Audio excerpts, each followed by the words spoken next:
Hi every one, എല്ലാവർക്കും പുതിയൊരു വീഡിയോയിലേക്ക് സ്വാഗതം.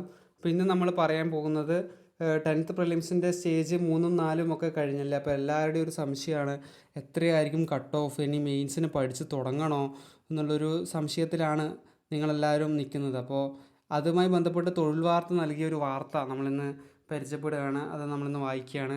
സ്റ്റേജ് 3ൻ്റെതാണ് അത് ഞാൻ പറയുന്നത്. അതായത് രാവിലെ നടന്ന പരീക്ഷ, ഓഗസ്റ്റ് 1 രാവിലെ നടന്ന പരീക്ഷ. അതിനെപ്പറ്റി തൊഴിൽ വാർത്ത പറയുന്നത് ഇങ്ങനെയാണ്: കുഴക്കിയില്ല ചോദ്യങ്ങൾ, ആശങ്ക ഉയർത്തിയത് മഴ. പ്രതീക്ഷിക്കാവുന്ന കട്ട് ഓഫ് മാർക്ക്, അതായത് ലാസ്റ്റ് ഗ്രേഡ് പരീക്ഷയ്ക്കാണെങ്കിൽ 65 മുതൽ 75 വരെയാണ് പറയുന്നത്. അതായത് ഒരു 65 മാർക്കിന് മുകളിൽ കിട്ടുന്ന ഒരാൾക്ക് ലാസ്റ്റ് ഗ്രേഡിൻ്റെ മെയിൻസ് പരീക്ഷയ്ക്ക് വേണ്ടി പഠിച്ചു തുടങ്ങാം. നിർബന്ധമായി നിങ്ങൾ പ്രിപ്പറേഷൻ തുടങ്ങണം എന്നാണ് അവരുടെ ഒരു ഏകദേശ ഒരു കണക്കൂട്ടൽ. അവർ പറഞ്ഞത് ലാസ്റ്റ് ഗ്രേഡ് 65 മുതൽ 75 വരെ മാർക്കുള്ളവർക്ക് കട്ട് ഓഫ്, അതാണ് അവർ പ്രതീക്ഷിക്കുന്നത്. ഇനി LDC സ്റ്റോർമാൻ പരീക്ഷയാണെങ്കിൽ 70 മുതൽ 80 വരെയാണ് അവർ പറയുന്നത്. LDC പരീക്ഷക്കാണെങ്കിൽ ഒരു 70 മാർക്ക്, 70ന് മുകളിൽ കിട്ടുകയാണെങ്കിൽ ഉറപ്പായും നിങ്ങൾ പ്രിപ്പറേഷൻ തുടങ്ങണം. ലാസ്റ്റ് ഗ്രേഡ് ആണെങ്കിൽ ഒരു 65ന് മുകളിൽ വന്നാൽ ഉറപ്പായും തുടങ്ങണം എന്നുള്ളതാണ് അവരുടെ ഒരു ഏകദേശ ധാരണ. അവർ സ്റ്റേജ് 3യുടെ കട്ട് ഓഫ് മാർക്കായിട്ട് പറയുന്നത്. ഇനി അവർ കൊടുത്ത വാർത്ത നമ്മൾ പൂർണ്ണമായിട്ടൊന്ന് വായിക്കാം.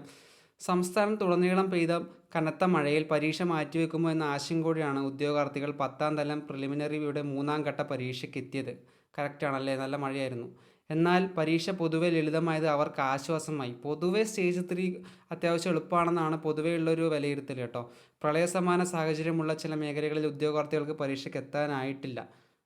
Last grade servants, storeman, LD clerk എന്നീ തസ്തികകളിൽ അടങ്ങുന്ന 10ാം തരം പൊതു പ്രാഥമിക പരീക്ഷയുടെ ഭാഗമായി ഓഗസ്റ്റ് 1 രാവിലെ നടന്ന 3ാം ഘട്ട പരീക്ഷയുടെ ചോദ്യങ്ങൾ 1ാം ഘട്ടത്തേക്കാൾ പൊതുവെ ലളിതമായിരുന്നു.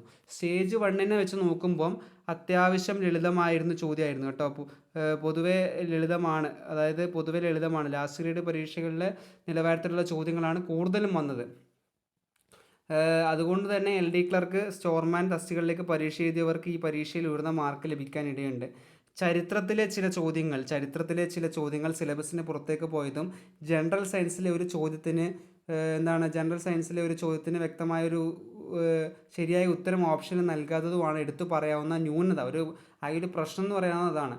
കൂടാതെ 1ാം ഘട്ട പരീക്ഷയ്ക്ക് വന്ന ചില ചോദ്യങ്ങൾ ആവർത്തിക്കുകയും ചെയ്തിട്ടുണ്ട്. അതെ, സ്റ്റേജ് 1 ചോദിച്ച ചില ക്വസ്റ്റ്യൻസ് അങ്ങനെ ആവർത്തിക്കുകയും ചെയ്തിട്ടുണ്ട്. ലാസ്റ്റ് ഗ്രേഡ് തസ്തികകൾ ലക്ഷ്യമിട്ട് പ്രാഥമിക പരീക്ഷ എഴുതിയവർക്ക് 65 മുതൽ 70 റേഞ്ചിലെ കട്ട് ഓഫ് മാർക്കും LD ക്ലർക്ക്, സ്റ്റോർമാൻ തസ്തികയ്ക്ക് 70 മുതൽ 80 വരെയുള്ള റേഞ്ചിലെ കട്ട് ഓഫ് മാർക്കുമാണ് പ്രതീക്ഷിക്കുന്നത്. അതാണ് പറയപ്പെടുന്നത്. അതായത് ഈ പരീക്ഷ പൊതുവെ എളുപ്പമായിരുന്നു. സ്റ്റേജ് 3 സ്റ്റേജ് 1ഉം സ്റ്റേജ് 4ഉമായിട്ട് കമ്പയർ ചെയ്യുമ്പോൾ ഏറ്റവും എളുപ്പമുള്ളൊരു പരീക്ഷ സ്റ്റേജ് 3 ആയിരുന്നു. ഒരു ലാസ്റ്റ് ഗ്രേഡ് സർവൻസിൻ്റെ ആ ഒരു ലെവലുള്ള ക്വസ്റ്റ്യൻസ് ആയിരുന്നു അധികം ഉണ്ടായിരുന്നത്. ആകെ നമുക്കൊരു എന്തെങ്കിലും ഒരു പ്രശ്നം, ഒരു ന്യൂനതയായിട്ട് പറയാനുള്ളത് ഹിസ്റ്ററിയിൽ നിന്ന് കുറച്ച് വേറിട്ട ക്വസ്റ്റ്യൻസ് ചോദിച്ചു. അതുപോലെ തന്നെ സയൻസ് എന്നുള്ളൊരു ചോദ്യത്തിന് കൃത്യമായ ഒരു ഉത്തരവും ഉണ്ടായിരുന്നില്ല. വേറിട്ട കുറച്ച് ക്വസ്റ്റ്യൻസ് ഇവിടെ തന്നെ അവർ കൊടുത്തിട്ടുമുണ്ട്. ബ്രിട്ടീഷുകാർ രാജ്മഹൽ കുന്നിൻ്റെ താഴ്വരയിൽ സന്താലുകളെ അധിവസിപ്പിച്ച പ്രദേശം, കേരളത്തിലായത് സമ്പൂർണ്ണ സ്വദേശി അച്ചടിശാല, ഒരു നദി നേരിട്ട് വന്ന് ചേരാത്ത കേരളത്തിലെ കായൽ, കേരളത്തിലെ ആദ്യമായി പണിമുടക്ക് സംഘടിപ്പിച്ച സാമൂഹിക പരിഷ്കർത്താവ്. ഇതൊക്കെയാണ് ആ ഒരു ക്വസ്റ്റ്യൻസ്, കുറച്ച് വേറിട്ട് നിന്ന ക്വസ്റ്റ്യൻസ് ഒക്കെ ഉള്ളത്. പൊതുവേ നോക്കുമ്പം എക്സാം സ്റ്റേജ് 3 എളുപ്പമായിരുന്നു. അതുപോലെ തന്നെ കനത്ത മഴയായതുകൊണ്ട് തന്നെ അന്ന് എക്സാം എഴുതാൻ പറ്റാതെ ഇടുക്കി, കോട്ടയം, പത്തനംതിട്ട ജില്ലകളിലെ പരീക്ഷ എഴുതാനാകാത്തവർക്ക് ഒരു അവസരം കൂടി PSC നൽകും. അവർക്ക് മാറ്റി വെച്ച സ്റ്റേജ് 2ൻ്റെ എക്സാം ഇല്ല ഓഗസ്റ്റ് 22 അന്ന് അവർക്ക് തെളിവ് സഹിതം ഇത് അപേക്ഷിച്ച് കഴിഞ്ഞാൽ അന്ന് അവർക്കൊരു അവസരം നൽകുന്നതാണ്. ഓഗസ്റ്റ് 22 ആ അവസരം ലഭിക്കുക. ഇപ്പോൾ സ്റ്റേജ് 3നെ പറ്റി പറയുകയാണെങ്കിൽ അതാണ് പറയാനുള്ളത്. ഒരു 65 മുതൽ 75 വരെ മാർക്ക്, ഒരു 65 മാർക്കെങ്കിലും ലാസ്റ്റ് ഗ്രേഡിന് മെയിൻസിന് നോക്കുന്നവരാണെങ്കിൽ പ്രിലിംസിന് കിട്ടിയിട്ടുണ്ടെങ്കിൽ, അതായത് പ്രിലിംസ് പരീക്ഷയിൽ 65 മാർക്കെങ്കിലും നിങ്ങൾക്ക് കിട്ടിയിട്ടുണ്ടെങ്കിൽ ഉറപ്പായും നിങ്ങൾക്ക് മെയിൻസിൻ്റെ പ്രിപ്പറേഷൻ തുടങ്ങാം ലാസ്റ്റ് ഗ്രേഡ് ആണെങ്കിൽ. ഇനി LD ക്ലർക്ക് ലക്ഷ്യമിട്ട്, അതായത് 10th പ്രിലിംസ് ലാസ്റ്റ് ഗ്രേഡും LD ക്ലർക്കും ഉണ്ടല്ലോ, LD ക്ലർക്ക് ലക്ഷ്യമിട്ടവരാണെങ്കിൽ ഒരു 70 മാർക്കാണ് ഇവർ പറയുന്നത്. എന്നാലും ഒരു 65ന് മുകളിൽ കിട്ടുകയാണെങ്കിൽ അതും നിങ്ങൾക്ക് പ്രിപ്പറേഷൻ തുടങ്ങാവുന്നതാണ്. ഇതെല്ലാം ഏകദേശം ഒരു കണക്കൂട്ടലാണ്, കൃത്യമായി ശരിയാവണമെന്നില്ല. ഒരു 65 മാർക്കിന് മുകളിൽ സ്റ്റേജ് 3യിൽ കിട്ടിക്കഴിഞ്ഞാൽ നമുക്ക് പ്രിപ്പറേഷൻ തുടങ്ങാവുന്നതാണ്. LD ക്ലർക്ക് ആണെങ്കിലും ലാസ്റ്റ് ഗ്രേഡ് ആണെങ്കിലും നമുക്ക് ഏതാണ്ട് അതിൻ്റെ പ്രിപ്പറേഷൻ തുടങ്ങാവുന്നതാണ്. നിങ്ങൾ മെയിൻസ് പരീക്ഷ എഴുതാൻ യോഗ്യത നേടും എന്നുള്ളത് ഏകദേശം ഉറപ്പാണ്. ഒരു 65 മാർക്കെങ്കിലും സ്റ്റേജ് 3യിൽ ഉണ്ടായിക്കഴിഞ്ഞാൽ. ഇനി നമ്മൾ സ്റ്റേജ് 4നെ പറ്റിയാണ് പറയാൻ പോകുന്നത്. സ്റ്റേജ് 4നെ പറ്റി പറയുകയാണെങ്കിൽ കുറച്ച് ഉയർന്ന നിലവാരമുള്ള ചോദ്യമായിരുന്നു കേട്ടോ. അവരുടെ ഹെഡിങ് തന്നെ അങ്ങനെയാണ്: ഉയർന്ന നിലവാരമുള്ള ചോദ്യങ്ങൾ. പ്രതീക്ഷിക്കാവുന്ന cut off mark last grade അതും ഒരു 65 മുതൽ 70 വരെയാണ് പറയുന്നത്. LDCയും ഒരു 70 മുതൽ 75 വരെയാണ് പറയുന്നത്. പൊതുവെ ഈ ഒരു സ്റ്റേജ് 4 പരീക്ഷ ഒരു +2 ലെവലുള്ള ഒരു പരീക്ഷ പോലെ അധികം സ്റ്റേറ്റ്മെൻറ്റൊക്കെ നിറച്ചുകൊണ്ടുള്ള ഒരു ചോദ്യമായിരുന്നു. ഒരു ലാസ്റ്റ് ഗ്രേഡ് സർവൻസിന് പറ്റിയ ഒരു ക്വസ്റ്റ്യൻ പേപ്പർ ആണോ എന്ന് ചോദിച്ചു കഴിഞ്ഞാൽ അങ്ങനെ പൂർണ്ണമായിട്ട് പറയാൻ പറ്റില്ല. പൊതുവേ സ്റ്റേജ് 1, 3, 4 എടുക്കുമ്പം കുറച്ച് ബുദ്ധിമുട്ടുള്ള ഒരു സ്റ്റേജായിരുന്നു സ്റ്റേജ് 4. സ്റ്റേജ് 1ഉം അത്യാവശ്യം കുറച്ച് ബുദ്ധിമുട്ടുണ്ടായിരുന്നു. കൂടുതൽ ഏറ്റവും എളുപ്പം സ്റ്റേജ് 3 ആണെന്നാണ് പൊതുവെ പറയുന്നത്. അപ്പോൾ നമ്മൾ സ്റ്റേജ് 4ൻ്റെ ഇതാണ് വായിക്കാൻ പോകുന്നത്.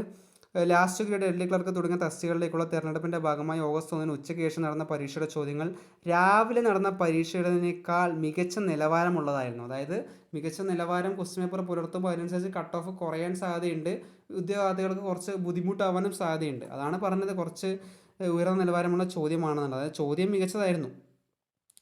ചോദ്യശൈലിയിലും ഇരു ചോദ്യ പേപ്പറുകളും തമ്മിൽ പ്രകടമായ വ്യത്യാസമുണ്ട്. അത് സ്റ്റേജ് 3 കമ്പയർ ചെയ്യുമ്പോൾ ഈ പരീക്ഷയിലെ പൊതുവിജ്ഞാനം ഭാഗത്തെ ചോദ്യങ്ങളിൽ 25 വരെ വിവരാത്മക ശൈലിയിലേതായിരുന്നു. അതെ, കറണ്ട് അഫയേഴ്സിന് നല്ല പ്രാധാന്യം കൊടുത്തു.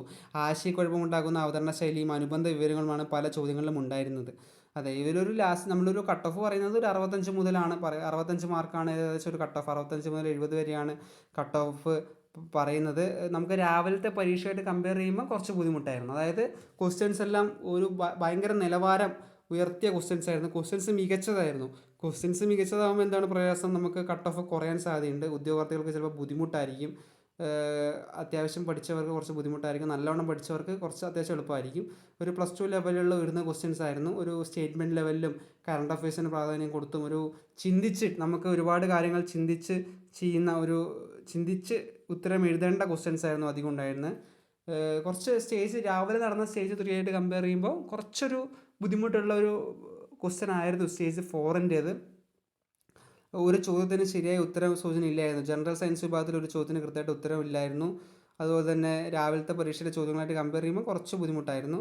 മത്സരക്ഷമത രാവിലത്തെ ക്വസ്റ്റ്യൻസ് പലതും 1-2 ക്വസ്റ്റ്യൻസ് ചില ബന്ധങ്ങളുമായിട്ട് റിപ്പീറ്റ് അടിച്ച് ഉച്ചയ്ക്ക് ശേഷമുള്ള ക്വസ്റ്റ്യൻസിൽ വന്നിട്ടുമുണ്ട്. മത്സരക്ഷമത പരീക്ഷ ചോദ്യങ്ങളായിരുന്നു. അതായത് ഒരു ടോപ്പേഴ്സിനെ വളരെ നന്നായി പഠിച്ചവരെ കണ്ടെത്താൻ ലക്ഷ്യമിട്ട് ചോദ്യകർത്താവ് തയ്യാറാക്കിയ ഒരു ക്വസ്റ്റ്യൻ ആയിട്ടാണ് തോന്നിയത്. ഒരു ആവറേജ് പഠിച്ചവർക്ക് കുറച്ച് പ്രയാസമായിരിക്കും. അത്യാവശ്യം നല്ലോണം പഠിച്ചവർക്ക്, നല്ല മത്സരക്ഷമത ഉള്ളവരെ ഗുണം ചെയ്യുന്ന രീതിയിലുള്ളൊരു പേപ്പറായിരുന്നു സ്റ്റേജ് 4ൻ്റെ ക്വസ്റ്റ്യൻസ് എന്ന് പറയുന്നത്. അപ്പോൾ നമ്മൾ 2 പേപ്പർ നോക്കുമ്പോഴും തൊഴിൽ വാർത്ത പറയുന്ന ഒരു കട്ട് ഓഫ് പറയുന്നത് 65 അവർ പറയുന്ന ഒരു കട്ട് ഓഫ്. 65 അവർ പറയുന്ന ഒരു കട്ട് ഓഫ് കേട്ടോ. 65 മുകളിൽ കിട്ടുകയാണെങ്കിൽ ഉറപ്പായും നിങ്ങൾ പഠിച്ചു തുടങ്ങണം. പിന്നെ നമുക്ക് ഏകദേശം ഒരു ധാരണയാണ്, ചിലപ്പോൾ 60 മുകളിൽ വന്നാലും ഒരു പക്ഷേ നിങ്ങൾ മെയിൻസിന് യോഗ്യത നേടാൻ പറയാൻ പറ്റില്ല. 65 ഷുവർ ഷോട്ടാണ്, ഉറപ്പാണ്. 60 മുകളിലാണെങ്കിൽ പ്രതീക്ഷയുണ്ട്, പഠിച്ചു തുടങ്ങുക. ഇനിയിപ്പോൾ അഥവാ 60 55 മാർക്കൊക്കെ കിട്ടിയിട്ട് മെയിൻസിന് യോഗ്യത കിട്ടിയില്ലെങ്കിൽ കൂടിയും പഠിച്ചു കഴിഞ്ഞാൽ നിങ്ങൾക്ക് എന്തായാലും ദോഷമൊന്നും വരില്ല. കാരണം വില്ലേജ് ഫീൽഡ് അസിസ്റ്റൻറ്റ് പോലുള്ള പരീക്ഷകളൊക്കെ 10th ലെവൽ പരീക്ഷകളൊക്കെ വരുന്നുണ്ട്.